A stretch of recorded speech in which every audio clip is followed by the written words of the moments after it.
ভারতীয় তৃণমূল কংগ্রেসের তরফ থেকে আপনাদের স্বাগত জানাচ্ছি এবং আপনাদের মাধ্যমে আমরা কিছু বক্তব্য বৃহত্তর নাগরিক সমাজের কাছে পৌঁছে দিতে চাইব। এখানে রয়েছেন বিশিষ্ট আইনজীবী, সাংসদ এবং লোকসভায় সর্বভারতীয় তৃণমূল কংগ্রেসের মুখ্য সচেতক কল্যাণ বন্দ্যোপাধ্যায় এবং আমি কুণাল ঘোষ। প্রাক্তন বিচারপতি অভিজিৎ গঙ্গোপাধ্যায় তিনি আজ একটি সাংবাদিক বৈঠক করে কিছু বক্তব্য রেখেছেন। সেই বক্তব্য সম্পর্কে আমাদের কিছু বলার রয়েছে। আমি খুব সংক্ষেপে কয়েকটা বিষয় আপনাদের সামনে এনে সবিস্তারে কল্যাণবাবু আপনাদের কাছে জানাবেন। প্রথম কথা, জাস্টিস গাঙ্গুলি তার কথা থেকে স্পষ্ট তিনি চেয়ারে বসে থাকাকালীন ছুটি নিয়ে নিজে থেকে বিজেপির সঙ্গে কথা বলতে গেছিলেন। এটা কি করে বিচার ব্যবস্থায় হতে পারে? যিনি তখনও চাকরি ছাড়েননি, তখনও ইস্তফা দেননি, তিনি বলেছেন আমি বিজেপিকে অ্যাপ্রোচ করেছি অথবা বিজেপি আমায় অ্যাপ্রোচ করেছে। But the talks were on when না তিনি চেয়ারে বসেছিলেন, তিনি ছুটি নিয়ে গেছেন। ছুটিটা বড় কথা নয়, অর্থাৎ বিচারপতির চেয়ারে বসে তার সরকার বিরোধী পর্যবেক্ষণ রায়গুলোর পলিটিক্যাল মার্কেটিং করে কেরিয়ার গড়ার জন্য বিজেপির সঙ্গে দরাদরি করতে গিয়েছেন চেয়ারে বসে থেকে। দুই, তিনি এই প্রথম কাউকে দেখা গেল যিনি একটি রাজনৈতিক দলে যোগদান ঘোষণার সময় আপাতত কথাটা বললেন।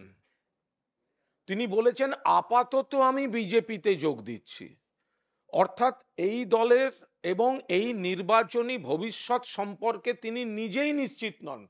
কেউ কোনোদিন কোনো দলে জয়েন করার মুহূর্তে আপাতত শব্দটা ব্যবহার করতে পারে না।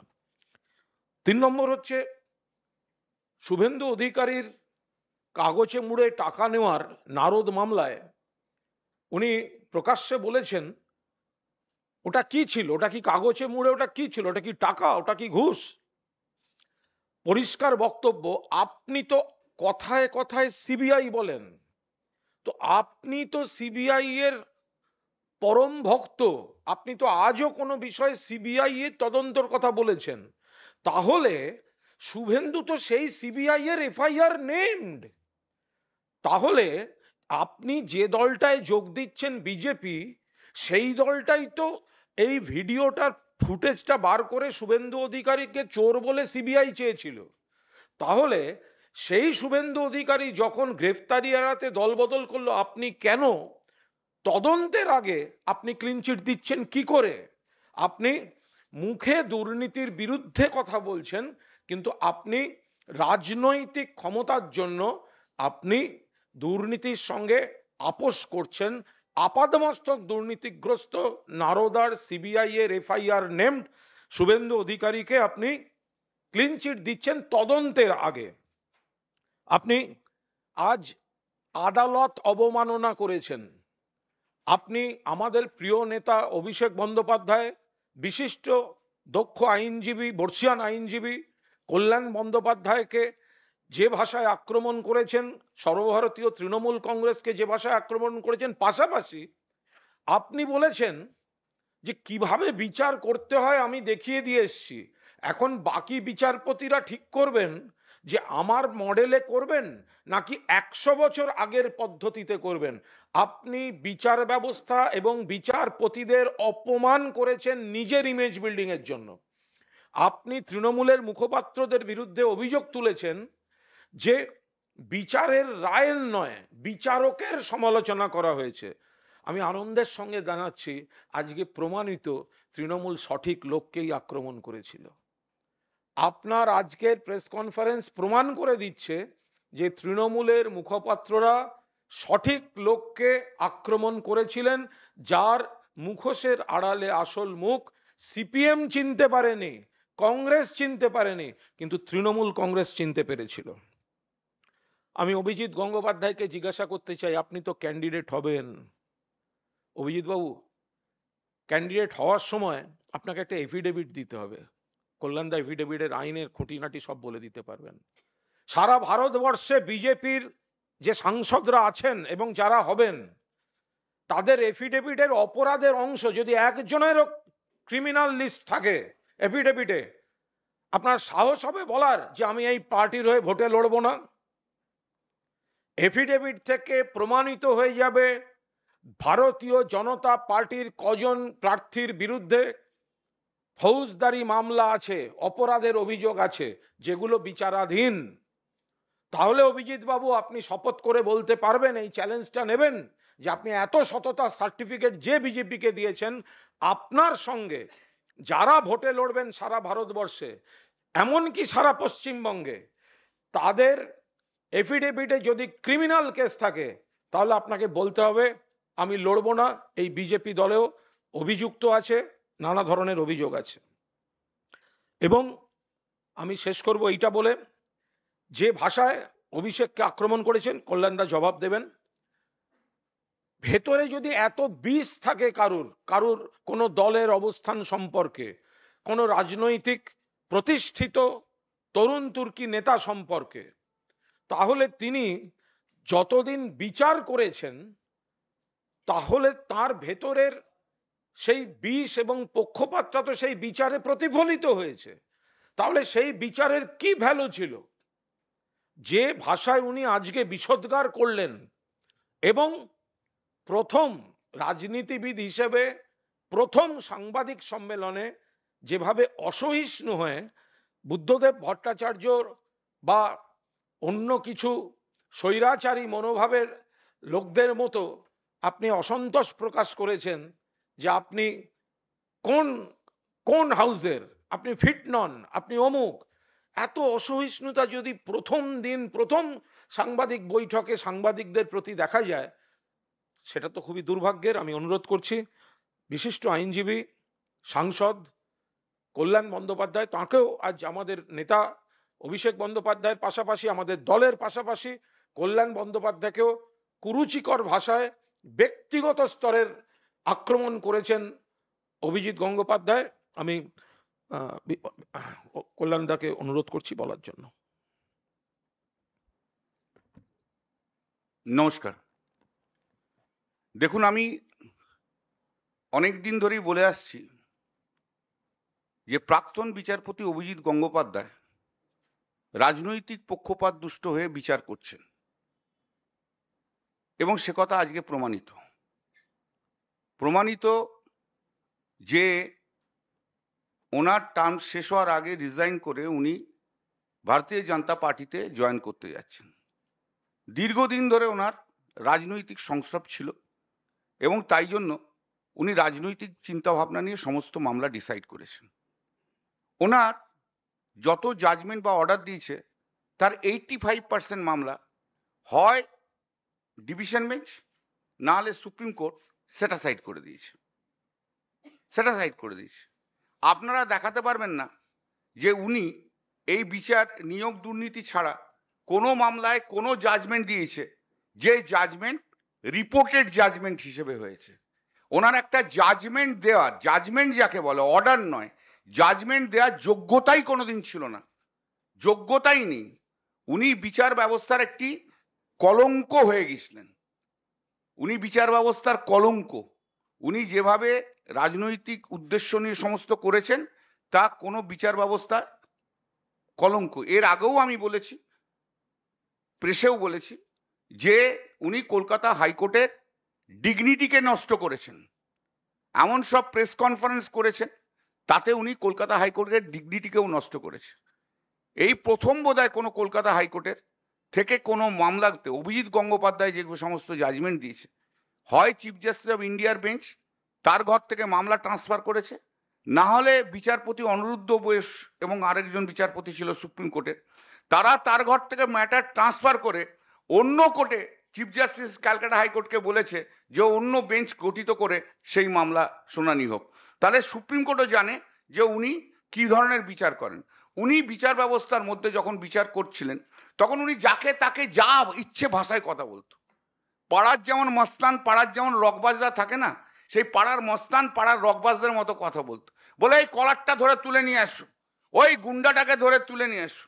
উনি জাস্টিস মহেশ্বরী সুপ্রিম কোর্টের জজ, সুপ্রিম কোর্টের জজের জাস্টিস মহেশ্বরীর বিরুদ্ধে কোর্টের মধ্যে বলেছিলেন, সেগুলো সমস্ত সুপ্রিম কোর্টে কিন্তু প্লেস করা আছে। উনি জাস্টিস মহেশ্বরী রিটায়ার করার পরে উনি বলেছিলেন সিবিআই এর অর্ডার দিচ্ছি ওনাকে অ্যারেস্ট করার জন্য, পরে আবার পিছিয়ে যায়। উনি সুপ্রিম কোর্টের একজন আইনজীবীকে, কুণাল চ্যাটার্জিকে অর্ডার দিয়ে বলেছিল সিবিআই দিয়ে ওকে অ্যারেস্ট করাও আজকে রাত্রের মধ্যে, সেই অর্ডার কিন্তু উনি সই করতে সাহস পাননি, সে অর্ডার উনি সই করতে সাহস পাননি। উনি আমাদের খুব আইনজীবী হিসেবে খুব প্রসিদ্ধ আইনজীবী, আপনারা জানেন তার নাম, সারা ভারতবর্ষ জানেন, মুকুল রোদগি। মুকুল রোদগির নামে কোর্টের মধ্যে যা ইচ্ছা তাই যা ইচ্ছা ভাষায় বলেছিল। মুকুল রোদগি একবার ওনার বিরুদ্ধে বলেও ছিলেন সুপ্রিম কোর্টে, তারপর থেকে উনি থেমেই ছিলেন। কিন্তু ওনার অভ্যাসই হচ্ছে সব সময় যাকে ইচ্ছে যা ইচ্ছা কমেন্ট করা। উনি অরুণাভ ঘোষকে যা তা বলেছেন, উনি কোর্টে আমাকে যা তা বলেছেন, উনি আমাদের যে অ্যাডভোকেট জেনারেল, সেই অ্যাডভোকেট জেনারেলকে কি ভাষায় কথা বলেছিল, যে জানি আপনি কার বুট পায়ে জিভ লাগিয়ে আপনি অ্যাডভোকেট জেনারেল হয়েছেন। তাহলে ওনার মান, ওনার যে ওনার শিক্ষা, ওনার সংস্কৃতি সম্পূর্ণভাবে প্রমাণিত হয় যে ওনার শিক্ষা সংস্কৃতি নিয়ে। উনি আমার সম্বন্ধে বলেছেন আমার অরিজিন কি, তাই তো? কিন্তু তাহলে তো আমার বাবা মাকে নিয়ে প্রশ্ন তুলছে, আমার ফ্যামিলি নিয়ে প্রশ্ন তুলছে। তা যে লোকটা আমার বাবা মাকে নিয়ে প্রশ্ন তোলে, আমার ফ্যামিলি নিয়ে প্রশ্ন তোলে, তার শিক্ষা সংস্কৃতি কোন জায়গায় গেছে আপনারা জানেন? তার শিক্ষা এবং সংস্কৃতি কোন জায়গায়? কি করে এই লোকটা বিচারপতি হিসেবে ছিল? আমার আপব্রিঙ্গিং নিয়ে কোশ্চেন করছেন? আরে আমার আপব্রিঙ্গিং নিয়ে নিজেকে দেখুন, নিজেকে আয়নায় দেখুন। আপনি কে? আপনি নিশীথ অধিকারীর জুনিয়র ছিলেন, সিপিএম এর ঘরানায় বড় হয়েছে, সিপিএম এর দয়া দাক্ষিণ্যে বিভিন্ন প্যানেলে ঢুকেছিলেন, সিপিএম এর দাক্ষিণ্যে আপনি এসএসসি লয়ার হয়েছিলেন, স্কুল সার্ভিস কমিশনের লয়ার হয়েছিলেন। বিকাশ দা আমার বিরোধী দল হতে পারে, কিন্তু বিকাশ দা প্রচুর ওকে সাহায্য করেছে, ও পুরোটাই সিপিএম এর হাত দিয়ে তৈরি, সিপিএম এর দয়া দাক্ষিণ্যে ও তৈরি। আর আজকে এসে উনি বিজেপিতে চলে গেছেন। উনি আসলে একটি প্রাক্তন খরমুজ বিচারপতি, ভেতরটা লাল, বাইরেটা হচ্ছে ওর গৌরিক, খরমুজ, একদম খরমুজ বিচারপতি। ওনার 56 বছর বয়সে যদি কোনো আইনজীবী হাইকোর্টের জজ হয়, বুঝতেই পাচ্ছেন তার জ্ঞানগম্যি কোথায় ছিল। তাও তো তোর দু একটা বন্ধু বান্ধব সেই সময় হাইকোর্টের জজ ছিল বলে কলেজিয়ামে ওর নাম রেকমেন্ড করেছে। 56 বছর বয়সে একটা হাইকোর্টের জজ হয়, কেউ হয় কখনো? এমন কোনো মামলা নেই যে মামলা ও আর্গুমেন্ট করেছে, যে আর্গুমেন্টে জাজমেন্ট রিপোর্টেড হয়েছে। আবার এমন কোনো মামলা নেই যে মামলাতে ও জজ হিসেবে জাজমেন্ট দিয়েছে, জাজমেন্ট রিপোর্টেড হয়েছে। কলকাতা হাইকোর্টের সবচেয়ে অপদার্থ বিচারপতি যদি কেউ থেকে থাকেন, তার নাম ছিল প্রাক্তন বিচারপতি অভিজিৎ গঙ্গোপাধ্যায়, যে রাজনীতিটাকে, পুরো রাজনৈতিক ফায়দাটাকে তুলেছেন, পুরো রাজনৈতিক ফায়দা তুলে উনি যা ইচ্ছা করেছেন। উনি একজন মহিলা মিডিয়া পার্সন, একটা চ্যানেলের, সেই মহিলা মিডিয়া পার্সনকে, মহিলাকে, সাংবাদিক, ওনার কোর্টে থাকতেন, মানে যখন সব সাংবাদিকরা থাকতো, কোনো একটা রিপোর্টিং ওর কোর্টে হওয়ার জন্য উনি ওকে থ্রেট করে দিয়েছেন ফোনে। শুধু থ্রেট করা নয়, ওনার হাউসকে ফোন করে ওদের জন্য টপ যা থাকে এডিটর না সাব এডিটর, তাকে বলেছিল ওকে চাকরি থেকে বাদ দিতে হবে। উনি সেই রেঞ্জে গেছেন। উনি সিবিআইদের রাত্রি 8টা সাড়ে 8টার সময় ডেকেছিলেন। একটা সিবিআই এর 7 থেকে 8 জনের টিম ছিল, সেই 7 থেকে 8 জন টিমের মধ্যে 2 জন অফিসার ছিল যারা হাজবেন্ড অ্যান্ড ওয়াইফ। সেই হাজবেন্ড অ্যান্ড ওয়াইফকে বলেছিল মমতা ব্যানার্জিকে অ্যারেস্ট করতে হবে, মানে ওই টিমটাকে বলেছিল। তারপর বলেছিল অভিষেক ব্যানার্জিকে অ্যারেস্ট করতে হবে, এবং তারা বলেছিল যে না, আমরা আইন মতো চলবো, আপনি এইভাবে আমাদের নির্দেশ দিতে পারেন না। তারপরে উনি টেলিফোন করে, কাকে টেলিফোন করে, সেই 2 হাজবেন্ড অ্যান্ড ওয়াইফ যারা ছিল সিবিআই অফিসার, তাদেরকে ওই সিবিআই টিম থেকে তাকে বাদ দিয়ে দিয়েছিল। ওনার মর্জি মতো সবকিছু করতে হবে, ওনার মর্জি না হলে কিচ্ছু হবে না, উনি যেভাবে বলবেন সেভাবে করবেন। উনি, আবার বলছি, উনি বিচার ব্যবস্থার সবচেয়ে বড় কলঙ্ক কলকাতা হাইকোর্টের ছিলেন। কলকাতা হাইকোর্টের ডিগনিটিকে উনি মাটির নিচে একদম নামিয়ে দিয়েছেন। উনি একটি এক নম্বরের অসভ্য লোক, অভদ্র লোক, কোনো কাউকে ভদ্র ভাষায় কোর্টে কথা বলতে দিতেন না। কয়েকজন মাত্র উকিল ছিল, ওনার ঘরে কোটারি ছিল, সেই কোটারি উকিলদের শুধু মামলা শুনতো, আর কারুর কোনো মামলা শুনতো না। সেই কোটারি উকিলরা কিন্তু কোটি কোটি টাকা করেছে। সিপিএম এর হাতে, সিপিএম এর উকিলদের হাত ধরে, সিপিএম এর হাত ধরে উনি মোটামুটি একটা ফ্রন্টে আসার চেষ্টা করেছিলেন। সেই সিপিএম কে এখন সরিয়ে দিয়ে উনি এখন চলে গেছেন গেরুয়াতে। অতএব ওনার রুচিজ্ঞান সম্বন্ধে সন্দেহ আছে, যিনি এরকম একটা কথা বলতে পারেন। আমি 2004-এর ডেজিনেটেড সিনিয়র অ্যাডভোকেট কলকাতা হাইকোর্টের, 2004-এ। আমি 1981-তে আমি অ্যাডভোকেট হিসেবে জয়েন করেছিলাম। আর ও 2017-তে যখন জজ হয়, তার আগে পর্যন্ত সিনিয়র অ্যাডভোকেট পর্যন্ত হয়নি। কলকাতা হাইকোর্ট মনে করেনি ওকে যে ও সিনিয়র অ্যাডভোকেট হওয়ার যোগ্য, ওকে সিনিয়র অ্যাডভোকেট ডেজিনেশন পর্যন্ত দেয়নি। তো ও আমার সঙ্গে কি হচ্ছে? আমি ওকে ওপেন চ্যালেঞ্জ জানাচ্ছি, ওপেন চ্যালেঞ্জ, আসুন কোন প্ল্যাটফর্মে চলে আসুন, আইন নিয়ে ডিসকাশন হোক। আপনি একটা সবাইকার সামনে 5 পাতার জাজমেন্ট ডিকটেশন দিয়ে দিন, আর কি সাবজেক্টে জাজমেন্ট হবে সেটা চিফ জাস্টিস ঠিক করে দিক, যে আমি এই সাবজেক্টের উপর একটা জাজমেন্ট দিয়ে দিক, ও বোঝা যাবে ও জজ হিসেবে কত বড় মেটেরিয়াল ছিল।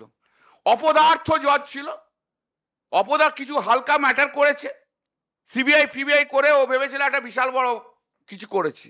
প্রাইমারি টিচার যারা ছিল, তারা প্রাইমারি টিচাররা গত বছর 18 মে না 19 মে, যখন বিচারপতি তালুকদার এবং আরেকজন বিচারপতি দুজন ডিভিশন বেঞ্চে যে প্রাইমারি টিচারদের টার্মিনেশনকে যখন স্টে করে দেওয়া হলো, তখন প্রাইমারি টিচাররা কলকাতা হাইকোর্টে সন্ধ্যে 6:30 পৌনে 7টার সময় সেই প্রাইমারি টিচাররা স্লোগান তুলেছিল, ছিলে তুমি ভগবান হয়ে গেছো শয়তান।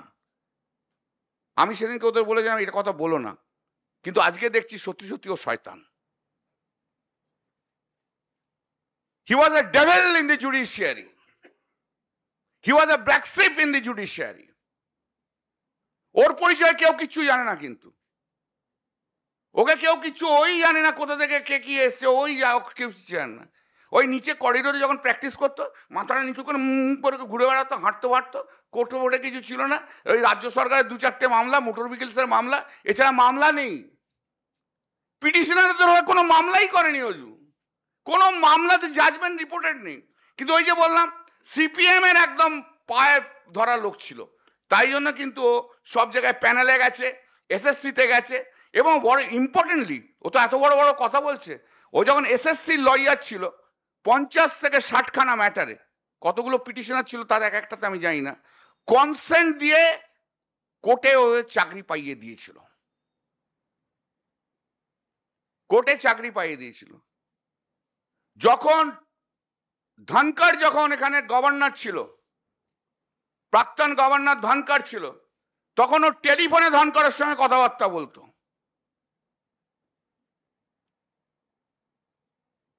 ও এখন শুভেন্দু অধিকারীর পায়ে ধরে ভারতীয় জনতা পার্টিতে গেছে, একদম শুভেন্দু অধিকারী পায়ে ড্রাইভ মেরে দিয়েছে। ও নিজের কেরিয়ার তৈরি করার জন্য শুভেন্দু অধিকারী পাটা ধরে নিয়েছে, তাই জন্য ও শুভেন্দু অধিকারীর মধ্যে ভগবান দেখতে পাচ্ছে, ওর মধ্যেই ও ভগবান দেখতে পাচ্ছে। আর শয়তান কি করে ভগবান দেখবে বলুন? শয়তানের চোখে যে ভগবান হয়, সে তাহলে কি হতে পারে আপনারা নিজেরাই বুঝে নিন। তা ওই একটা অ্যাটাক করেছে, ও তো সবাইকে অ্যাটাক করে, আমাকে অ্যাটাক করাটা নতুনত্ব কিছু নয়। বাড়িতে চাপ, 1 মাস আগেও কার্ল মার্কসের ছবি টাঙানো ছিল, এখন দেখবেন যেন হয়তো কার্ল মার্কসের ছবি সরিয়ে দিয়ে নরেন্দ্র মোদীর ছবি টাঙিয়ে বসে আছে, জান দেখুন, আর কার্ল মার্কসের ছবি টাঙানো ছিল। আর একটা বড় কথা বলে দিই, এতটাই যখন অ্যাটাক করেছে তখন তো একটা কথা বলতেই হবে, না বললে হবে না। ওর বউ কেন ওকে ছেড়ে দিয়ে চলে গেছিল?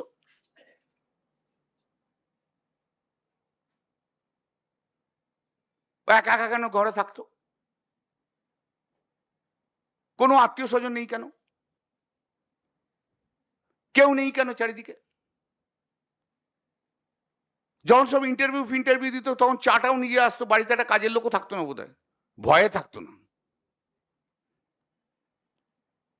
হ্যাঁ, কেন ছিল?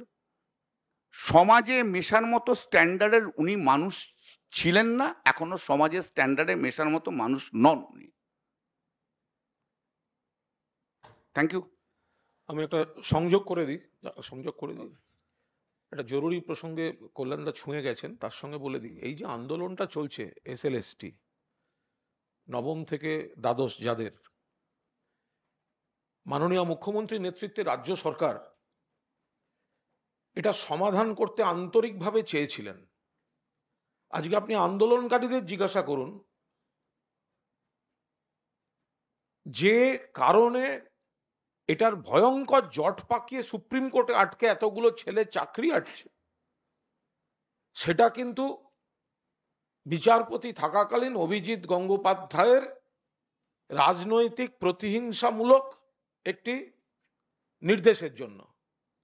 ফলে এই যে ছেলেমেয়েরা আন্দোলন করছে তারাও ক্রমশ বুঝতে পারছেন, একটা ধারণা দেয়া হচ্ছে যে উনি দুর্নীতি ধরছেন ইত্যাদি ইত্যাদি ইত্যাদি, কিন্তু উনি যে এই নিজের রাজনৈতিক ভবিষ্যৎ তৈরির জন্য তৃণমূলের কয়েকজন নেতাকে টার্গেট করে ওনার অর্ডার বা ওনার অবজারভেশন সেটা করতে গিয়ে যদি কোথাও কোনো অন্যায় কেউ করে থাকে উনি নিশ্চিতভাবে ব্যবস্থা নেবেন, কিন্তু সেটাকে অগ্রাধিকার দিতে গিয়ে উনি এমন পেঁচালো শব্দ ব্যবহার করেছেন, সুপ্রিম কোর্টে সবার চাকরিটা আটকে গেছে। এবার তারা যে বলছেন আমাদের 1000 দিন হয়ে গেল, 1200 দিন হয়ে গেল, যখন একটা মতামত চেয়েছিল যে এদের বিতর্কিতদের রেখে চাকরি না রেখা চাকরি, কিন্তু বাড়তি এসএন পোস্ট নিয়োগ করে মমতা বন্দ্যোপাধ্যায় বাকিদের চাকরি দিতে চাইছিলেন।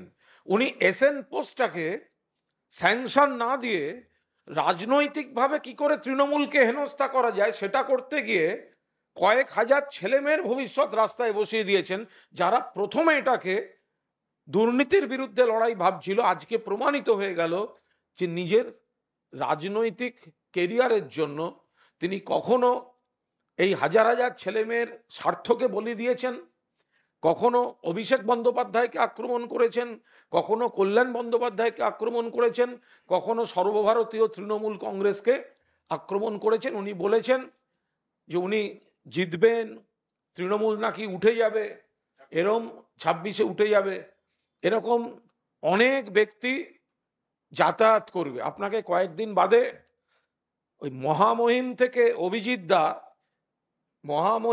অভিজিৎ দা এইটা আগে আপনি অভ্যস্ত হন, তারপর তৃণমূল নিয়ে ভাববেন। এরম অবস্থা না হয় লোকসভা নির্বাচনের পরে আপাতত কথাটা প্রযোজ্য না হয়ে যায়। আপনি যে প্রথমেই বলেছেন আমি আপাতত বিজেপিতে যাচ্ছি, লোকসভা নির্বাচনের পর আপনার মুখ থেকে বেরিয়ে আসা আপাতত শব্দটা সত্য না হয়ে যায়। দাঁড়াতে বলুন না, ওকে যেখানে ইচ্ছে দাঁড়াতে বলুন, ওকে আমরা হারাবো, কারুর ক্ষমতা নেই ওকে জেতানোর। শুভেন্দু কেন নরেন্দ্র মোদী এসে ওকে জেতাতে পারবে না? ও হচ্ছে একবারে পাক্কা 2 নম্বরই লোক, ওর মতো 2 নম্বরই লোক নেই। ও হচ্ছে করাপ্ট লোক, সব প্রমাণ করে দেবো, সব প্রমাণ হয়ে যাবে। করাপশন মানে শুধু টাকা খাওয়া নয়, করাপশন মানে এটাও জুডিশিয়ারিতে বসে যখন পলিটিক্যালি মোটিভেটেড হয়ে জাজমেন্ট দেয়, that's also corruption. He is a dishonest, he dishonest, একদম ফ্রড। ওর judgement is a product of fraud. আজকে উনি বাজে থার্ড গ্রেডের লোক একটা, থার্ড গ্রেডের থার্ড স্ট্যান্ডার্ডের লোক একটা। কারুকার কাছে আপনাদের অনেকের মিডিয়ার কাছে ওরা ভগবান, আমার কোনো আপত্তি নেই, যা ইচ্ছা ভগবান করুন। ও আসুক না, কোথায় দাঁড়াবে? হলদিয়া, ডায়মন্ড হারবার, শ্রীরামপুর, যেখানে নাক না কেন ওকে হারাবো, ওকে হারতেই হবে। ও না হারলে তো বিচার ব্যবস্থাটাই উঠে যাবে। ওরা একটা বিচারক হিসেবে একটা ফ্রড বিচারক ছিল একটা।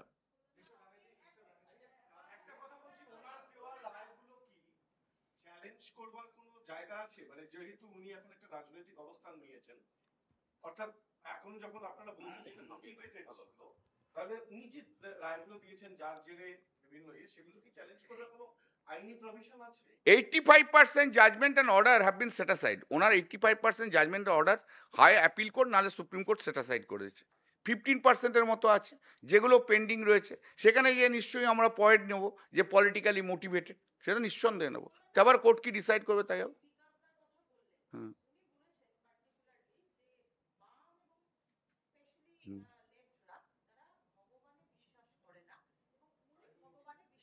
কে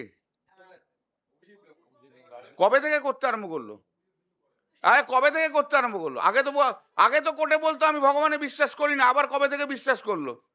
বিজেপিতে যাওয়ার পর থেকে। বললাম না, ও যে কি জিনিস সব বুঝতে পারবে। এবার তো আসবে কাছে, দূর থেকে দেখতে তো, দূর থেকে দেখতে অনেক কিছু ভালো লাগে, এবার যখন কাছে আসবে না তখন বুঝতে পারবে কি জিনিস ও। এবার তোমাদেরও গালাগাল দেবে, চিন্তা করার কিছু কারণ নেই। কে ওর মনে করাতে কিছু এসে যায় না তো। ও কে হরিদাস পাল যে ও মনে করলো কি না করলো তাতে কিছু এসে যায়? সে তো বাংলার মানুষ ভোট দিয়ে জিতিয়েছে, ওকে ডেমোক্রেসি থেকে বিশ্বাস করে না, তাও করে না। ও তো ডিক্টেটরশিপে বিশ্বাস করে, তাই জন্য তো নরেন্দ্র মোদীর দলে গেছে। ভারতবর্ষে পশ্চিমবাংলার মানুষ এতগুলো লোককে জিতিয়েছে, পশ্চিমবাংলার মানুষ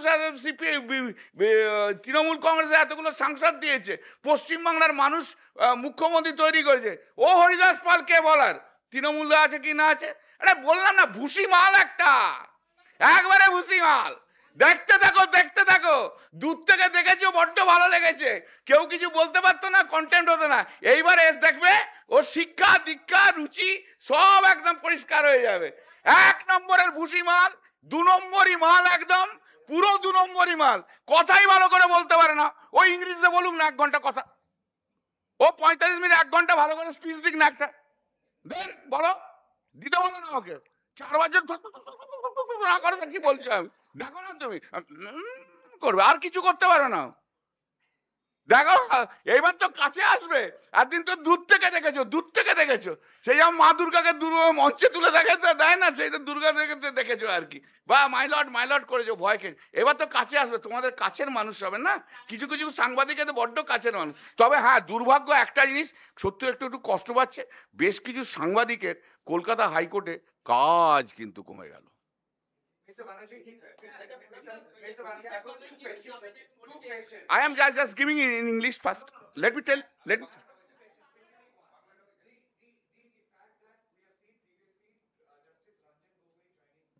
I'm coming.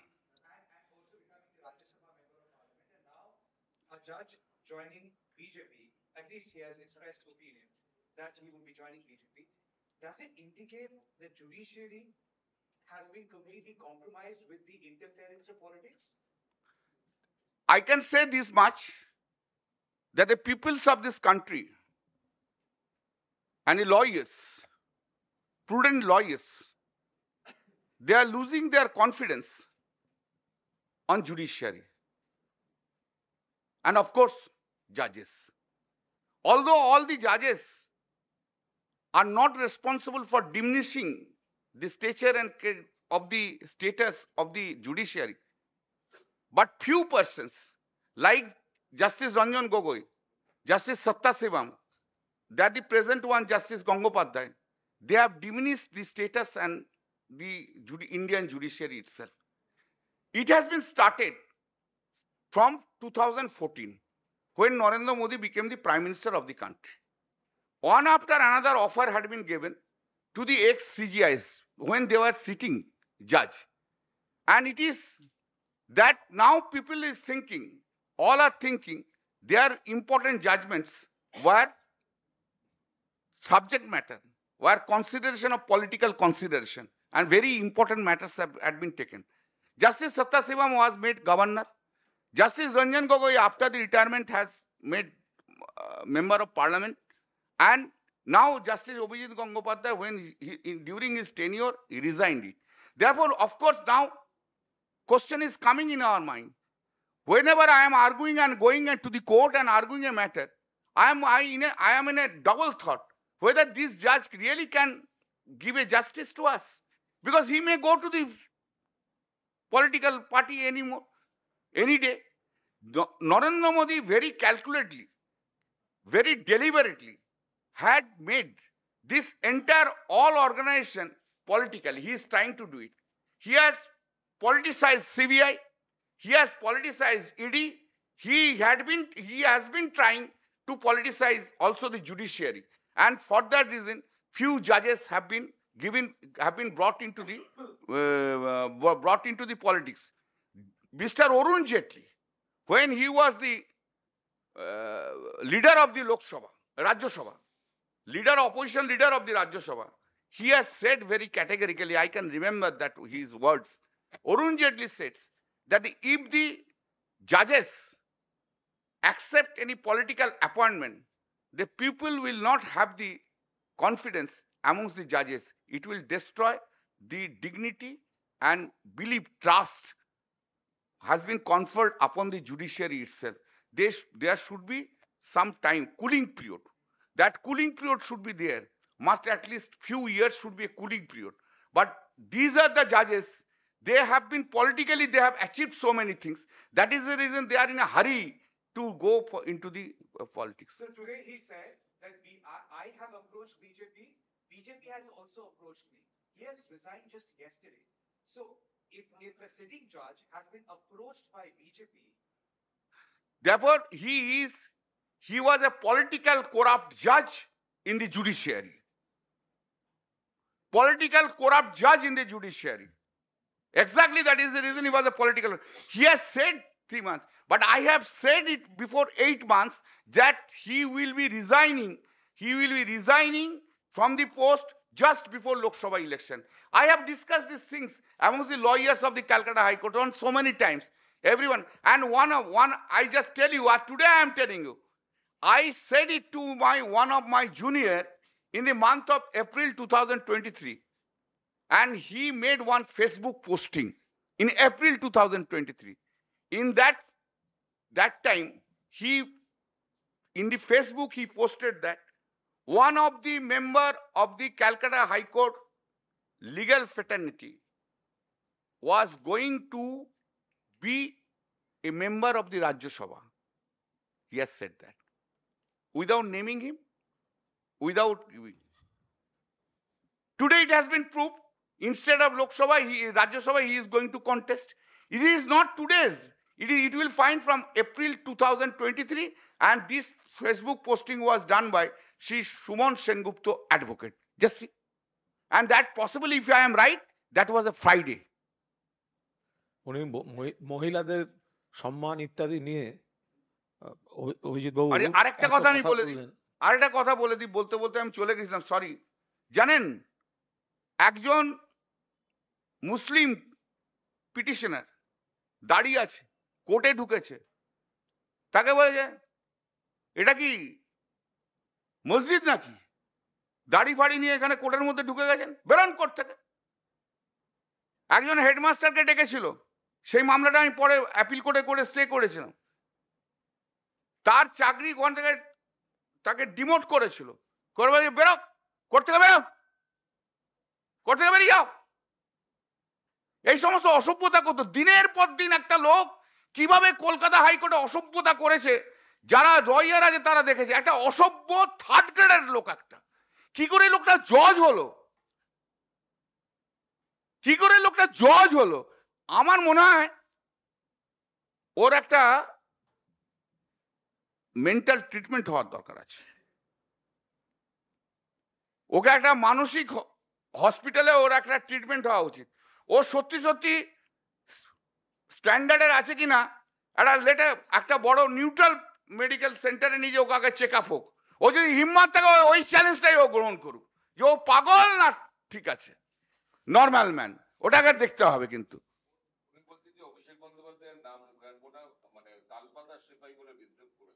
শুনুন, অভিষেক বন্দ্যোপাধ্যায় যে স্টেচারে আজ চলে গেছে না, সেই স্টেচারে যে ওর রাজনৈতিক বাবারা এখন যারা আছে না, তারা অভিষেক বন্দ্যোপাধ্যায়কে ভয় পায়। ঠিক আছে, যে ঠিক আছে জান, শুনে নিন, ভয় খায়। রাজনীতিতে অভিষেক বন্দ্যোপাধ্যায় প্রতিষ্ঠিত পশ্চিমবাংলায়। পশ্চিমবাংলা ছেড়ে দিন, অভিষেক বন্দ্যোপাধ্যায়ের নেতৃত্বে ভারতবর্ষের বুকে, দিল্লির বুকে গত বছরে যে আন্দোলন হয়েছে, দিল্লিতে এমন আন্দোলন কখনো হয়নি। আমাকে এখনকার গভর্নর যিনি আছেন, তিনি আমাকে দার্জিলিংয়ে বলেছিলেন যে আমি অভিষেক বন্দ্যোপাধ্যায়কে দেখে আমার মনে পড়ে সেই পুরনো দিনের কথা, যখন মুলায়ম সিং যাদব যুব নেতা ছিল, যখন শারদ পাওয়ার যুবক বয়সের নেতা ছিল, যখন মমতা বন্দ্যোপাধ্যায় যুব নেত্রী ছিল। এটা কিন্তু আমাকে এখনকার যে গভর্নর তিনি আমাকে কিন্তু বলেছিলেন। অভিষেক বন্দ্যোপাধ্যায়ের মধ্যে প্রচুর সম্ভাবনা, তাই ভয় এত। কেন? কেন একটা ছেলের পিছনে এত বড় লাগতে হচ্ছে? কেন একটা ছেলের পিছনে বিজেপিকে পুরো নেমে পড়তে হচ্ছে? কেন একটা ছেলের জন্য নির্মলা সীতারামনকে পার্লামেন্টে স্টেটমেন্ট করতে হচ্ছে? কেন একটা ছেলের জন্য বারবার ইডি সিবিআই কে ডাকা হচ্ছে? কেন একটা ছেলের জন্য বারবার ডায়মন্ড হারবার নিয়ে অ্যাটাক করা হচ্ছে? কখন অ্যাটাক করে, কখন বলে, যখন তার মধ্যে ভায়াবিলিটি থাকে। কিন্তু অভিষেককে এইভাবে নষ্ট করা যাবে না। অভিষেকের গায়ে এতটুকু আঁচড় ওরা কাটতে পারবে না। বললাম তো, ওর রাজনৈতিক বাবারা এখন যারা আছে, ও তো অনেকগুলো রাজনৈতিক বাবা এখন অনেকগুলো হয়েছে। একটা তো পা ধরে পড়ে রয়েছে, আরো এদিক ওদিক রয়েছে, কেউ কেউ আবার কনস্টিটিউশনাল পোস্টেও বসে রয়েছে, কেউ বাজাতে পারবে না। অভিষেক বন্দ্যোপাধ্যায় হাত দেয়া, ও যখন জজ ছিল চেষ্টা করেছিল অভিষেককে অ্যারেস্ট করে ঢোকানোর, পারেনি।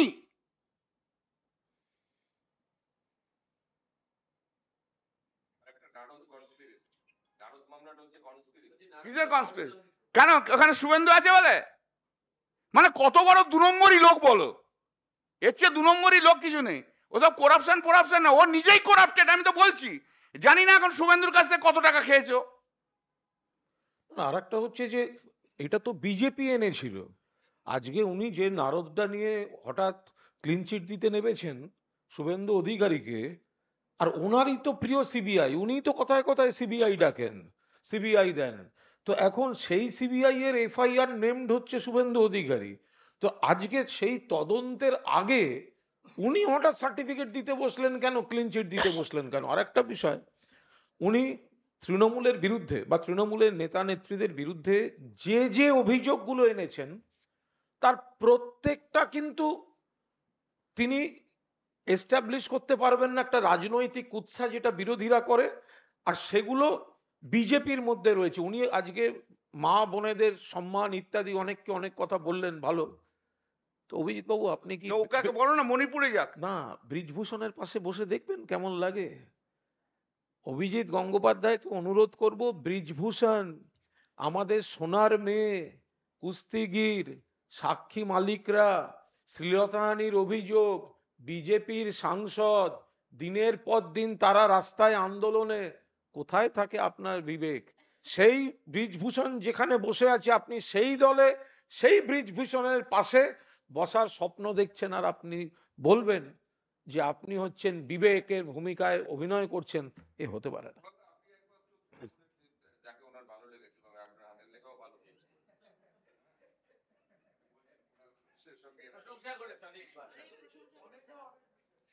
না, এটা দুটো একদম আলাদা বিষয়। আমাদের একটি মিডিয়া হাউসেরই অনুষ্ঠানে ঘটনাচক্রে ওনার আমার সঙ্গে আলাপ হয়, এটা আমি ক্লিয়ার করে দিই। সেটা একটি মিডিয়া অনুষ্ঠানের ছিল, আলাপ হয়। উনি খুব রসিকতা করে আমার সঙ্গে সুন্দর করে কথা বলেন, আমিও কথা বলি, এবং সৌজন্য দেখিয়ে উনি বলেছিলেন এরপরে কখনো হাইকোর্টে এলে আপনি আমার মানে জানাবেন। আমি এরপর যখন হাইকোর্টে গেছিলাম, আমার হাতে প্রায় ঘন্টা দেড়েক সময় ছিল, আমি একটা ইনফরমেশন দিয়েছিলাম, উনি সঙ্গে সঙ্গে ডেকে নেন। আমরা অনেক বিষয়ে কথা বলেছি, কিন্তু আমার একটা মিলছে না, সেটা যেহেতু ব্যক্তিগত স্তরের, সেটা আমি আর প্রকাশ্যে এখন বলতে চাই না। আমি এইটুকু অবাক হয়ে যাচ্ছি যে উনি তো অভিষেকের গুণমুগ্ধ ছিলেন, তাহলে হঠাৎ উনি কি করে অভিষেককে এত আক্রমণ করছেন? এর পেছনে কি রহস্য আছে আমি এটাই বুঝতে পারছি না। বাকি ওনার সঙ্গে শিল্প সাহিত্য সংস্কৃতি নিয়ে উনি আমার লেখা কাগজে পড়েন, আমি সেটা শুনে আমার ভালো লেগেছে, আমি বই পাঠিয়ে দিয়েছি, এরকম কোনো বিষয় না। এবং উনি যদি বিজেপিতে যোগ না দিতেন, হয়তো আমি আমার নতুন বইগুলো নিয়ে ওনার সঙ্গে দেখাও করতে যেতাম। কিন্তু উনি অভিষেক যে নতুন প্রজন্মের মধ্যে এত ভালো উঠে আসছেন, মানে অভিষেকের গুণমুগ্ধ ছিলেন, সেখানে রাতারাতি কোন কারণে যে হঠাৎ সেটা হয়তো বিজেপিতে যেতে হচ্ছে বলে, বা একটা কোনো আমাকে এমপিটা হতে হবে, আমাকে বিজেপিতে যেতে হবে। আর একটা হচ্ছে অভিষেকের তরফ থেকে, ওটা কল্যাণদা বেটার বলতে পারবে, ওনার কোর্টে বসে উনি মুখপাত্রদের আক্রমণ করেছেন। কেন আমরা মুখপাত্ররা সবাই, মানে যারা মুখপাত্র এখন আছেন বা যারা আগে ছিলেন, তারা যারা, যে ওনাকে কেন আক্রমণ করা হয়েছে। কিন্তু বিষয়টা হচ্ছে উনি কখনো ওনাকে তো বারবার বলা হয়েছে উনি কোনো মামলা করছেন, মামলার রায় দেবেন ইত্যাদি। উনি তো উদ্দেশ্য প্রণোদিতভাবে আমাদের পার্টি, আমাদের নেতা, আমাদের নেত্রী এই জড়িয়ে বারবার বারবার এই কথাগুলো বলেছেন। সেইখান থেকেই এই প্রবলেমগুলো তৈরি হয়েছে। আর একটা হচ্ছে অভিষেক ওনার এই ধরনের কিছু মন্তব্যের বিরুদ্ধে সুপ্রিম কোর্টে গিয়েছে, সেটা কিন্তু এখনো পেন্ডিং আছে। অভিষেক কিন্তু বিচারপতি হিসেবে অভিজিৎ গঙ্গোপাধ্যায়ের ভূমিকা চ্যালেঞ্জ করে সুপ্রিম কোর্টে গিয়েছেন। সেই মামলার ফয়সালা হয়নি, তার আগে উনি রণে ভঙ্গ দিলেন। আমি যদি ভুল না করি, কল্যাণ একটু বলে দাও এটা। না, আমি একটু কুণাল যা বললো কুণাল তো একরকমের ইন্টারপ্রিটেশন দিল, আমার ইন্টারপ্রিটেশনটা ওই যে কুণাল সম্বন্ধে যে প্রশ্নটা করলে একটু অন্যরকম আছে। সেটা যে ইন্টারপ্রিটেশনটা হচ্ছে ও একটি কিন্তু ঝান্টু জিনিস, অভিজিৎ গঙ্গোপাধ্যায় একটি ঝান্টু জিনিস। ও জানে যে কুণালকে যদি আমি একটুখানি বেশ পটি পাটি রাখি তাহলে হয়তো অ্যাটাকটা আমার কম হবে। কুণাল ভালো, কুণাল ভালো, কুণাল ভালো, ওর এইটাই হচ্ছে প্রসিডিওর। এই যেমন হাইকোর্টে গেলে, ওর কোর্টে গেলে ও কি বলতো আমাকে, আপনাকে আমি ভীষণ শ্রদ্ধা করি, আমি আপনার কাছে আইন শিখছি, আপনি যখন আর্গুমেন্ট করেন আপনি আরো আসুন, আমি আপনার কাছে শ্রদ্ধা করি। কারণ যে যাতে না বেশি ঝাড়ি, ওই ঝাড়কে খুব ভয় খায়। এবারে রাজনীতিতে এসে পলিটিক্যাল খাওয়া, এবার একদিন তো বলতে পারিনি অনেক কিছু, আর তো কন্টেম্প হবে না। না এখন হ্যাঁ 420 লোক একদম, ও জানে ও ঝান্টু, এক পুরো ঝান্টু। কুণালকে একটুখানি ঠিকঠাক করে সেট করে রাখতো যাতে কুণাল আবার পেশে যে আবার উল্টো পাল্টা বেশি না বলে দেয়। কুণাল তো খুব স্ট্রেট কাট কথা বলে, তা যাই হোক কুণালেরও একটা, যাই হোক যদি না বলে। এটা এটা এখন একটা পরিষ্কার কথা যে একটা ব্যক্তিগত যোগাযোগ পরিচয় এটা আলাদা, কিন্তু কেউ যদি আমার যেটা অস্তিত্ব, আমার যেটা পরিবার, সর্বভারতীয় তৃণমূল কংগ্রেস, আমার নেত্রী মমতা বন্দ্যোপাধ্যায়, আমার নেতা অভিষেক বন্দ্যোপাধ্যায়, আমার দাদা কল্যাণ বন্দ্যোপাধ্যায়, তাকে যদি কেউ রাজনৈতিক মঞ্চ থেকে আক্রমণ করে, ব্যক্তি আক্রমণ করে, কুৎসা করে, তখন আমি নিশ্চিতভাবে তাকে সমান ভাষাতেই আমি সেটা ফেরত দেব। তার মানে এই নয় যে সেখানে আমি না না, তুমি বিগলিত হওনি, ও বলছি যে ও হচ্ছে জানতো জিনিস। ও একটু মানে সেট করে করে লাইন করে করে, ও তো লাইন বাজলো। ও সিপিএম এর সঙ্গে লাইন করে, যে লাইন করে ব্রিফ পেয়েছে, ও সিপিএম এর সঙ্গে লাইন করে, যে লাইন করে প্যানেলে ঢুকেছে, এসএসসি প্যানেলে ঢুকেছে, আমরা বরং ও পুরোটাই লাইন। আমরা আরেকটা বলি, সবই বলা হলো, সিপিএম আর কংগ্রেস এবার বলুক এতদিন কাকে নিয়ে নাচছিল। সিপিএম আর কংগ্রেস, আমি গর্ব করে বলছি, তৃণমূল দল এবং তৃণমূলের মুখপাত্ররা যাদের উনি বারবার অ্যাটাক করেছেন, আজ প্রমাণিত হয়ে গেছে তারা সঠিক লোক চিনেছিল এবং আসল লোককে আক্রমণ করেছে, যে মুখোশ পরা ভারতীয় জনতা পার্টি। আজকে তো সিপিএম কংগ্রেসকে বলতে হবে, বিকাশ বাবু আর বিকাশ বাবুর সঙ্গে যারা থাকেন তাদের বলতে হবে রোজ টিভিতে গিয়ে বড় বড় করে তৃণমূলকে গালাগালি। আর অভিজিৎ গঙ্গোপাধ্যায়কে যখন আমরা সমালোচনা করেছি তখন আমাদের বলা হয়েছে এই করা হচ্ছে, ওই করা হচ্ছে, বিচারপতিকে ইয়ে করা যায় না। সিপিএম আর কংগ্রেস আজকে কৈফিয়ত দিক যে তারা তাদের যাকে নিয়ে মাতামাতি করছিল, তারা আজকে তারা কি বলবে। Thank you. Thank you.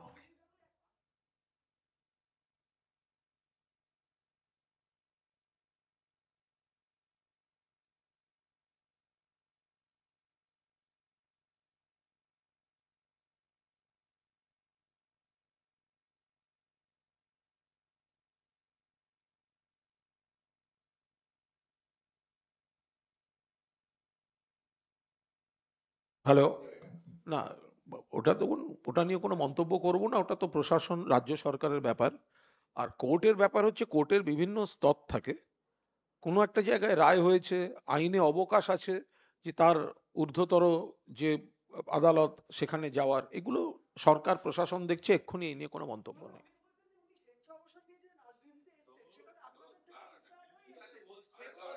এগুলো হয়ে গেছে। হুম।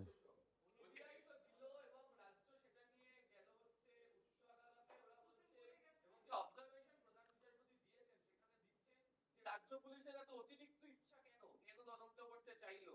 ডেডলি ওয়েপন নিয়ে পরিকল্পনা করে মারধর করা হয়েছে, এগুলো উল্লেখ করা হচ্ছে অবজারভেশনে। এই নিয়ে কোনো মন্তব্য করব না, এটা আদালতের বিষয়টা, শুনানির বিষয় রয়েছে, যারা রাজ্য সরকারের প্রতিনিধি তারা দেখছেন। আরেকটা হচ্ছে যে এদিকে ইলেকশন কমিশন বক্তব্যে বলছেন এবার থেকে জেলাতেও ইডি এবং কেন্দ্রীয় গোয়েন্দা ইলেকশনের কাজে তারা ইনভলভ থাকবে, নজরদারি করবে। হঠাৎ করে প্রার্থীদের বিষয় বা ইলেকশনে ইডি কে জেলায় দেওয়ার কি প্রয়োজন হলো, বা কেন্দ্রীয় গোয়েন্দাদের? এটা অত্যন্ত আপত্তিকর। তার কারণ হচ্ছে ইলেকশনটা ইলেকশন কমিশন করবে। যেভাবে কেন্দ্রীয় সরকার এজেন্সিকে বিরোধী দলকে দমন পীড়নের জন্য রাজনৈতিক উদ্দেশ্য প্রণোদিতভাবে ব্যবহার করছে, সিবিআই, ইডি, এনআইএ ইত্যাদি, নির্বাচনে সেখানে যদি এজেন্সিকে ব্যবহার করা হয় নির্বাচন কমিশনের কাজে, কেন সেটা, মানে কোন কারণে, কিসের জন্য? কমিশনের যে স্ট্রাকচার, তাতে তো যে জিনিসগুলো ধরার তারা মনে করলে তাদের হাতে ক্ষমতা রয়েছে, সেখানে হঠাৎ কেন্দ্রীয় এজেন্সি লাইক ইডি তাদের ব্যবহার করা, এটা বৃহত্তর কোনো পরিকল্পনা, বৃহত্তর কোনো ষড়যন্ত্র মাথায় না থাকলে এটা হয় না।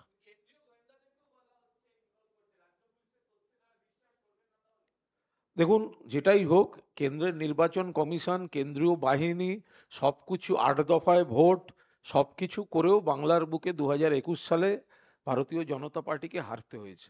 ওনারা হয়তো আরো বেশি করে ঝাঁপিয়ে পড়তে চান, কারণ জনগণের সমর্থনটা তৃণমূলের সঙ্গে। ওনারা এজেন্সির অপব্যবহারে নানাভাবে হ্যারাস করে, বিরোধীদের বিরুদ্ধে কুৎসা করে, মানে ওনাদের বিরোধীদের বিরুদ্ধে, অর্থাৎ তৃণমূল কংগ্রেসের বিরুদ্ধে কুৎসা করে তৃণমূলের প্রার্থীদের হ্যারাস করার কোনো পরিকল্পনা আছে কিনা সেগুলো তো সতর্ক থাকার দরকার। শেখ শাহজাহান যেহেতু প্রভাবশালী নির্বাচিত জনপ্রতিনিধি, সাধারণ মানুষ নয়, ওদের তাকে সিবিআই তুলে দিতে হবে, হাইকোর্ট বলছে। এটা নিয়ে কোনো মন্তব্য করব না। ইতিমধ্যেই যা যা করার আমাদের সরকার প্রশাসন তারা খতিয়ে দেখছেন, ফলে এখানে দলের আলাদা মন্তব্যের এই মুহূর্তে অবকাশ নেই। ওকে, থ্যাংক ইউ।